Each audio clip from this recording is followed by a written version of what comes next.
Sveiki! Seniai praėjo tie laikai, kai nosis buvo pagrindinis oro užterštumo indikatorius. Stovėdamas šalia miško gaisro dūmų gali gauti žymiai mažiau teršalų negu, pavyzdžiui, štai tokioje iš pirmo žvilgsnio skaidrioje miesto sankryžoje. Apie tai ir pasakosime šiandien. Antrasis laidos puslapis pakvies į Varnius. Praėjusią savaitę televizorių ekranuose visi stebėjome dūmus Šilutės pelkynuose. Žemaičiai visą tai matė ne tik televizoriuose. Ir ne tik matė, bet ir kvėpavo. Šią savaitę jau atšaukta ekstremali situacija paskelbta dėl Šilutės rajone Durpyne kilusio gaisro. Su didžiulius plotus deginančia stichija kovojo ugniagesių, miškininkų ir karių pajėgos. Taip pat netoliese budėjo ir aplinkos apsaugos agentūros darbuotojai, stebėjo kietųjų dalelių ir kitų teršalų koncentraciją ore. Buvo išsiųsta mobilios oro kokybės tyrimo stoties komanda. Oro tarša kietosiomis dalelėmis ne juokai. Gali išprovokuoti kvėpavimo takų ligas bei širdies veiklos sutrikimus. Yra kam jais, nepalankos čia pūti. Čia jau būtų buvusi dūma. Visi dūmai čia ėjo ant Sakučių, ant Klaipėdos daugiausiai, kai buvo pietų vėjas. O taip jie rytų vėjas, tai čia būtų visi dūmai, čia ant Kintų. Būtume Kintai, čia Ventė, čia visi mes būtume dūmos įsėdę. Lietuvoje nuolatos oro kokybę stebi tiek stacionarios, tiek mobilios stotys. Mobilūs ekipažai į įvykio vietą išsiunčiami esant ekstremalioms situacijoms. Klaipėdoje iš tikrųjų buvo užfiksuota, kad teršalai viršija leistinas normas. Tačiau aplinkosaugininkai neskubėjo daryti išvadų, kad oro tarša padidėjusi vien dėl gaisro Durpyne. Šitoj vietoj kur mes esame dabar, kiek šį kilometrų? 8 kilometrai nuo gaisro židinio, realaus pavojaus gyventojams nėra. Ne visiškai gera oro kokybė, bet kad tokiu oru kvėpuoti reikalinga para, kad grinai kvėpuoti tokiu oru, kad būtų kažkoks tai poveikis ar dar kažkas. Ir tai yra labai minimalūs viršimai. Tai yra nuo gaisro židinio 8 kilometrai. Didžiausia tarša yra 3 kilometrai nuo gaisro židinio. Duomenys fiksuojami Šilutės rajone yra matomi ir Vilniuje, aplinkos apsaugos agentūros bendroje informacinėje sistemoje. Matome oro taršos tyrėjų sumodeliuotą schemą, rodančią, kuriomis kryptimis teršalai sklido iš gaisro epicentro Durpyne. Šiaip jau galima būtų įtarti, kad tai gali įtakoti ir įsiplieskęs gaisras Šilutės rajone Durpyne.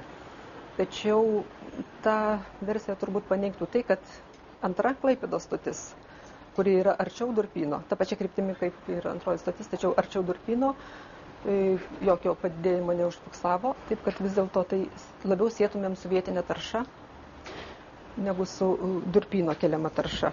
Prognozes, kad oro užterštumas padidėjęs ne vien dėl gaisro, galutinai patvirtino duomenys iš mobilios oro kokybės stebėjimo stoties, kurios tyrimams vieta buvo parinkta neatsitiktinai. Šią vietą mes parinkome remiantis hidrometeorologijos tarnybos specialistų prognozėmis, kurie mums paprognozavo pusiai paros maždaug, kur daugiausiai laikysis ši vėjo kryptis. Vis tiek vyksta gaisras. Visi puikiai suprantam, kad tarša yra ir jos mes išvengti negalime, tačiau, matot, dabar vyksta čia filmavimas, vėjas yra gana smarkus.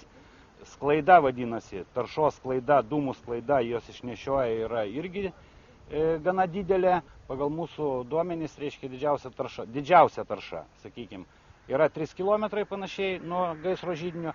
Šitoj vietoj, kur mes stovim, jinai yra 10 kartų mažesnė. Negu 3 kilometrai atstumu nuo gaisro židinio. Šitoj vietoj jau būtų 10 kartų mažesnė. Dar už 8 kilometrų būtų 100 kartų mažesnė tarša.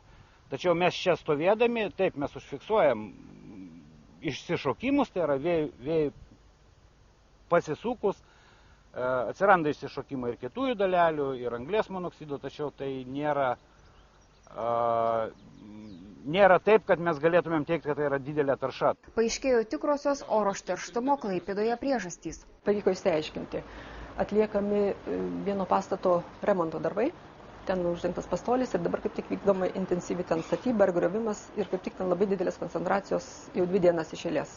Vakarė jos nusileidžia, naktį nedidelės, diena darbo valandomis, galime taip sakyti, nuo 9 iki 17 koncentracija pati didžiausia, po to sumažėja. Žinodami oro tyrimo duomenis, gyventojai gali sugrįžti prie įprasto gyvenimo ritmo ir jausti saugiau, lyg ir dūmų būtų užuodžiama mažiau. Lietuvoje oro kokybei nuolatos stebėti suformuotas oro tyrimo stočių tinklas. Tai Lietuvoje stacionarios oro kokybės stotys įrengtos 5 didžiausiose šalies miestuose. Tai yra Vilniuje, Kaune, Klaipėdoje, Šiauliuose ir Panevėžyje ir kai kuriuose dideliuose pramonės centruose, tai yra Kėdainiuose, Naujoje Akmenėje, Jonavoje, Mažeikiuose. Žemėlapyje galite matyti tuos visus taškus, kurie yra visoje Lietuvos teritorijoje. Duomenys iš automatinių oro kokybės tyrimo stočių patenka į Aplinkos apsaugos agentūros duomenų bazę.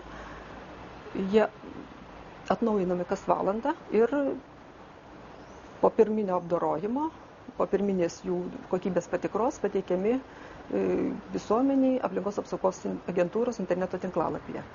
Lankomės vienoje iš stacionarių oro kokybės tyrimo stočių Vilniuje. Karšta vasara, kvėpuoti sunku. Kas žino, gal situacija sostinėje ne ką geresnė už gaisravietės Šilutės rajone. Žinoma, čia didžiausi teršėjai tai mūsų automobiliai. Mes esame prie Žirmūnų oro kokybės monitoringo stoties, tai stotis, kuri pagrindinai atspindi autotransporto oro taršą. Čia yra viena iš judriausių Vilniaus magistralių. Be oro taršos mes taip pat matuojame ir automobilių skaičių, kadangi žinodami automobilių skaičių galime vertinti maždaug kokia yra oro tarša būtent nuo šio transporto priemonių. Kitos stotys taip pat turi savo paskirtį, tai turim Senamiestyje vieną stotį, kur matuoja mūsų UNESCO paveldo, kokia yra tarša, koks poveikis gali būti šitam objektui. Taip pat turim vieną miesto foninę vadinamą, tai yra Lazdynų mikrorajone prie televizijos bokšto stotis, kuri atspindi, kur žmonės daug praleidžia, kaip sakant, nedarbo metu esamą laiką, tai yra gyvenamieji rajonai ir panašiai. Džiaugiamės, kad šių metų gale mes gausim naują įrangą, dėka ES paramos. Ir sena mūsų matavimo įranga bus pilnai pakeista nauja. Tai yra tikrai didelė parama tiek mums, tiek ir Lietuvos gyventojai, kadangi jie geriau galės žinoti tą informaciją, tiksliau galės žinoti informaciją. Lengviau atsikvėpėme, nes prietaisai rodo, kad oro užterštumas Vilniuje net ir šalia vienos judriausių gatvių neviršija leistinų ribų. Šiandien mes matom, kad oro tarša nėra didelė. Ir tai įsąlygoja turbūt tai, kad, kaip ir matėm, gatvėje nėra daug automobilių, prasidėjo vasaros atostogų sezono metas ir, aišku, sumažėjus automobilių skaičiui, sumažėja ir tarša. Anot specialisto, oro kokybė taip pat priklauso nuo pačio oro. Labiausiai užterštas oras Lietuvoje būna šaltomis žiemomis ir anksti pavasarį. Kalbant apie oro kokybę aplamai, tai Lietuvoje didžiąją laiko dalį, galima taip sakyti, jinai yra gera. Tai yra neviršyje nustatytų normų. Čia yra dėka tokių nepastovių orų Lietuvoje.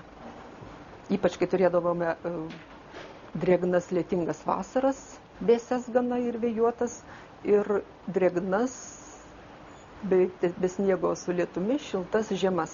Pastebėjome tokius dėsningumus. Žiemą kietųjų dalelių koncentracija smarkiai padidėja dėl atšalus orams, esant tyliems, ramiems be vėjo ir labai šaltiems orams. Padidėja šiluminės energijos poreikis, padidėja kūrenimas elektrinėse, bet kokiuose kitose šildymo įrenginiuose ir padidėja išmetimai į atmosferą, padidėja koncentracija. Kitas periodas toks irgi pavojingas, kai padidėja kietųjų dalelių koncentracija anksti pavasarį, kai nutirpus sniegui dėl žiemą atlikto kelių barstymo smėlio ir druskos mišinių, kad sumažinti slidumą, tai irgi reikalinga akcija. Tiesiog laiku nesuspėjama visą tai pašalinti, išvežti iš miesto, išvalyti gerai gatves ir tas susikaupę nešvarumai gatvių pakraščiuose tampa papildomų taršos šaltinių ir kietųjų dalelių koncentracija vėlgi padidėja. Rudenį vėlgi kartais sulaukiam bobų vasaros, gražių šiltų orų, bet labai jau nepalankios teršalų išsiskleidimui sąlygos ir vėlgi ta oro masė ateina perėjus per visą Europą, pramoninius rajonus ir vėlgi paprastai atsineša savo tokius porciją teršalų. Nustačius, kad oro užterštumas viršija leistinas ribas, savivaldybės turi imtis priemonių. Pavyzdžiui, valyti gatves, galbūt jas dažniau palaistyti. Didžiausius darbus nudirba pati gamta. Aplinkybės susiklostė palankiai ir per gaisrą Durpynės Šilutės rajone. Vėjas teršalus sklaidė ir nešė nuo Klaipėdos. Tačiau visada pasikliauti tik gamta jau neišeina. Kuo toliau, tuo labiau Vilnius ir kiti didieji miestai dūsta nuo automobilių srautų. Vilniaus miesto pagrindinis oro taršos šaltinis yra transportas. Be alternatyvų ieškojimo čia neapsieisi. Nes kad ir kiek agituotum, 5 ar 10 kilometrų pėstute vilniečiai į darbą neis. Mes norim tikėtis.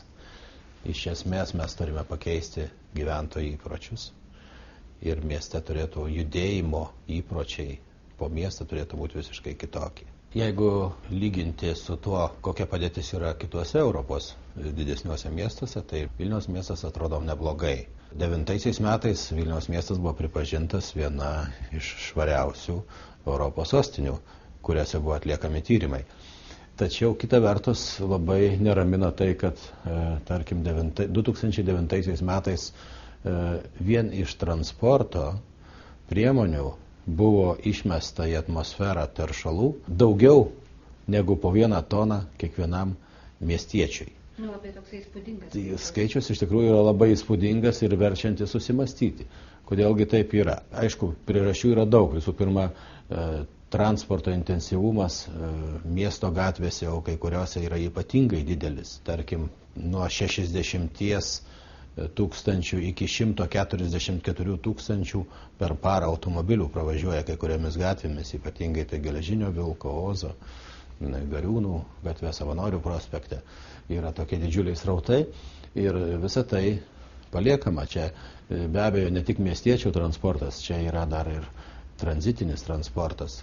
Mes turime nukreipti tranzitinį transportą aplinkeliais ir 14 metais pabaigoje tikrai turime turėti vakarinį aplinkelį visiškai funkcionuojantį, kuris susijungia su pietiniu, išeliminuos labai daug ypatingai sunkaus transporto srautų per miesto centrą. Tai pietinis aplinkelis jau funkcionuoja, jis ateina iki Savanorių žiedo, Lazdynų tiltas jau sutvarkytas ir pirmasis aplinkelio etapas štai čia taip pat yra pastatytas. Ir dabar mes turime judėti su antruoju etapu iki Pilaitės prospekto ir jau maždaug per 2 metus šitą atkarpą turėsime, nes pradėsime statyti jau už keleto savaičių ir liks 3 etapas, štai šis pats pagrindinis, kuris atvažiuojančius iš Talino, Rygos ir kitų miestų srautus, kurie norės judėti arba į Kauno pusę, į Kauno plentą, Kauno autostradą nukreips, arba pietiniu aplinkeliu nukreips į Minsko pusę. Netgi į centrą važiuoti bus žymiai patogiau aplinkeliu, negu kad važiuoti per kamščius, ypatingai rytais ir vakarais. O į šitą aplinkelį neplanuojama jungti Molėtų plentas? Taip, planuojamas. Toliau sekantis etapas yra jungti Molėtų plentą, bet tai yra dar tolimesnės jau perspektyvos klausimas. Po 14 metų per šį laikotarpį mes stengsime paruošti projektus, techninę dokumentaciją ir jungti toliau, kad mes galėtumėm, jeigu dar šiaurinę gatvę suspėtumėm pastatyti, tai mes tada iš viso apjuostume iš esmės visą miestą, apjuostumėm beveik aplinkeliu. Kalbam apie aplinkelius, bet yra ir transporto priemonės, kurios rieda ne asfaltuotų kelių, bet bėgiais. Metro, toksai žodis labai skambus ir daugelį labai išgąsdinantis. Visiems kyla prisiminimas, sakykime, Maskvos metro ar panašaus dydžio metro Lietuvoje, Vilniuje, kur jisai ten gali sutilpti. Mes nesame kažko ypatingai išskirtiniai, tarkim, kuo mes skiriamės nuo Amsterdamo, kuo mes skiriamės nuo Niurnbergo, nuo kitų, nuo Florencijos, panašių miestų, kurie turi labai didelius ir labai saugotinus, taip pat saugomus senamiesčius ir maždaug panašų miesto reljefą ir geologiją. Tai šiuo metu techninės galimybės leidžia įrengti bet kur. Sakykime, Amsterdame, ten žemės paviršius beveik sutampa su vandens paviršium. Vis tiek jie tiesia liniją metro ir tai nėra sudėtinga. Įmanoma tą padaryti. Lygiai kaip įmanoma padaryti ir metro, aš tai net nevadinčiau metro, o tiesiog bėginė elektrinė transporto priemonė. Nes daugelį pastaraisiais metais įrengtų metro 2/3 linijų eina paviršiumi žemės. Ten, kur tai yra įmanoma ir ten, kur nesikerta su įprastiniais kitais transporto srautais. O visoje kitoje dalyje, ar, sakykime, po senamiesčiais, ar po upėmis ir po transporto mazgais visur metro eina po žemę. Dabar trumpa reklaminė pertraukėlė, o po jos tradicinė mūsų viktorina ir kelionė į Varnių regioninį parką. Mes dėkojame mūsų laidos žiūrovams, kurie palikę ežerus ar sodus atskubėjo prie televizoriaus ir vos ne pusvalandį žiūrėjo rimtąją mūsų laidos dalį. Na, o dabar antroji dalis. Keliausime į kalvotąją Žemaitiją, kur profesorius Kudaba keliavo ne vienerius metus.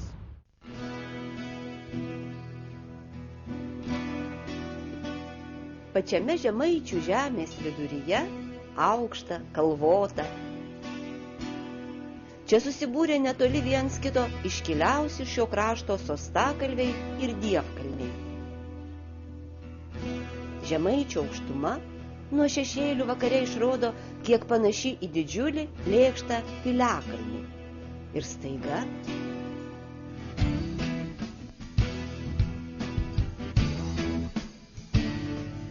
čia aukštai, kur pūkso visi medvėgaliai, girgždūtės ir strūdės, randi erdvų paviršiaus įdubimą. Lykas ne taip. Visą pusdienį, kopęs į aukštumą, negali nenustebti.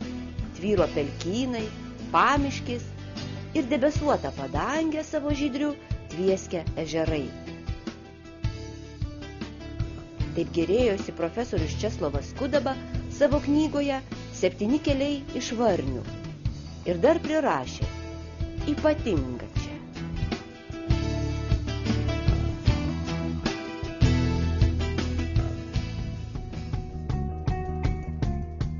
Visais 7 keliais nuo regioninio parko direkcijos šiandien driekėsi turistų maršrutai. Pelkės skandindavo kryžiuočius, raganos šokdavo ant piliakalnių, nežinomoje glūdumoje dygo vaistų žolės, o vyskupas Valančius pijokus rūsčiausiai barė. Viskas įdomu smalsiam keliautojui.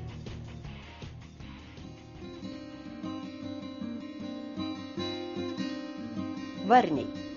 Nuo 14 amžiaus pradžios šį pavadinimą žinojo kryžiuočiai. Daug jų, besigviešiančių Žemaičių žemių, galvas čia padėjo.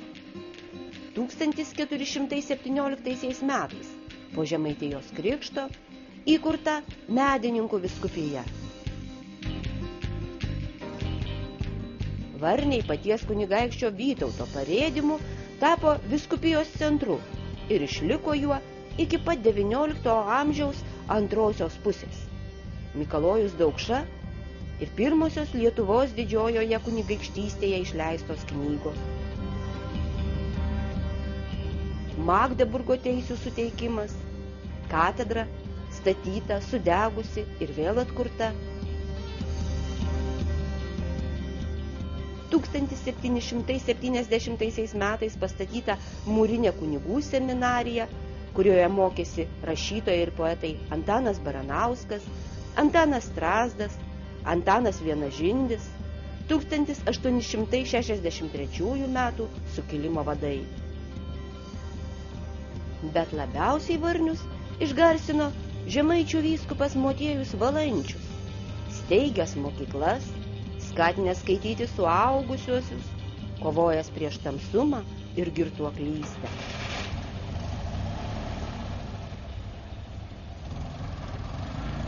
Išriedėkime iš Varnių pirmuoju keliu, link Lūksto. Tai didžiausias natūralus Žemaitijos ežeras, vienintelis Lietuvos ežeras, kurio vandenys išskalauja gintaro gabalėlius. Tuo stebisi ne tik atvažiavę turistai. Vietos mokiniai netikėdami čiupinėja surinktus gintarėlius.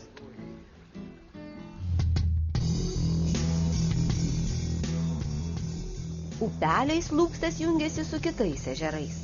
Prie Sietuvos upelio iki šiol išlikusi vienintelė Lietuvoje eksponuojama senoji kūlgrinda.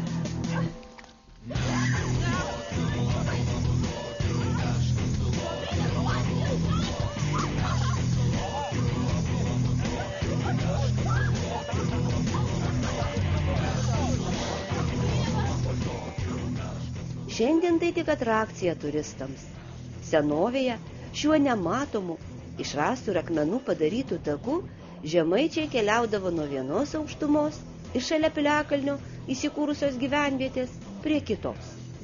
Kelio nežinantys kryžiuočiai 8 metrų gylio klampynėje tiesiog nugarmėdavo.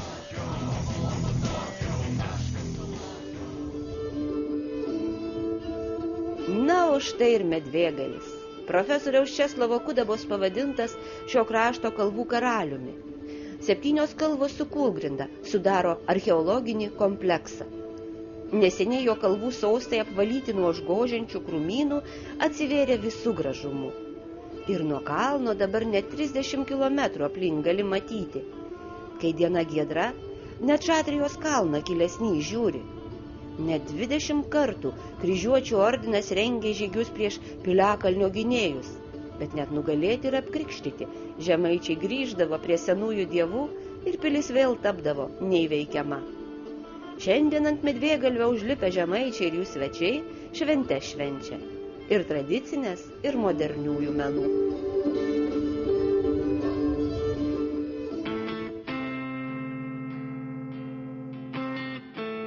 Į Varnius, pietinę dalį aplažinėję, grįžtame antruoju keliu. Trečiasis dviratininkams ir pėstiesiems gal net labiau pritaikytas.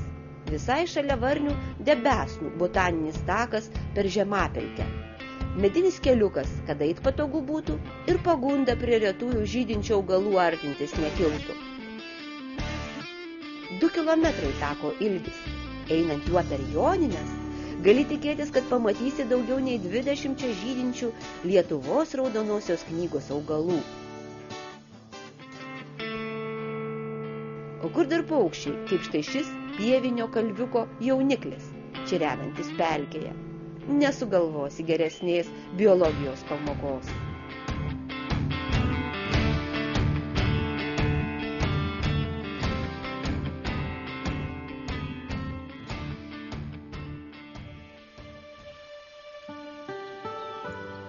Apsukęs lankstą gali grįžti į Varnius, o gali 4 keliuku minti link Paršežerio. Vanduo čia, nepaisant keistoko pavadinimo, skaidrus ir tyras. Pakrantės tiesiog pritaikytos maudynėms ir lankymui. O jei nesušlapdamas nori pasigėrėti raistuotų ežero krantu, ar tiesiog grįžti iš pelkės su rudens laimikiu, medinis pažintinis takas neįkainuojamas.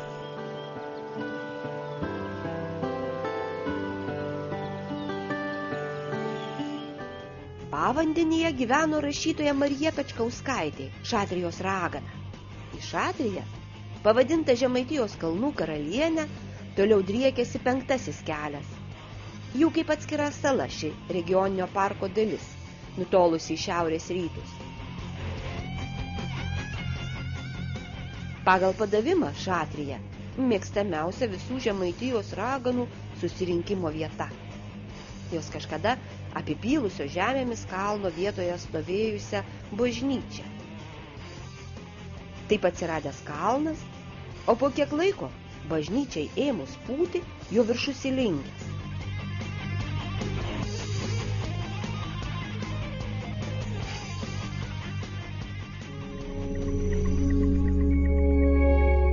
Na ir pagaliau laikas viktorinai. Praėjusioje laidoje skambėjo štai toks klausimas. Kiek daugiabučių yra Kelmėje ir kiek iš jų renovuota? Teisingas atsakymas buvo, iš viso yra 55 daugiabučiai namai ir netrukus bus renovuoti iš jų 7. Pirmasis teisingai atsakė Audrius iš Plungės. Jam keliauja prizas elektrą taupanti ledinė lemputė. Skelbiame naują klausimą. Kiek procentų visam Lietuvos šilumos ūkiui reikalingos energijos galima pagaminti naudojant atsinaujinančius energijos išteklius? Čia matote 3 atsakymus. Pasirinkite vieną iš jų ir kuo greičiau atsakykite mums elektroniniu nurodytų paštu. Tad laukiame jūsų atsakymo, na, o susitiksime lygiai po savaitės.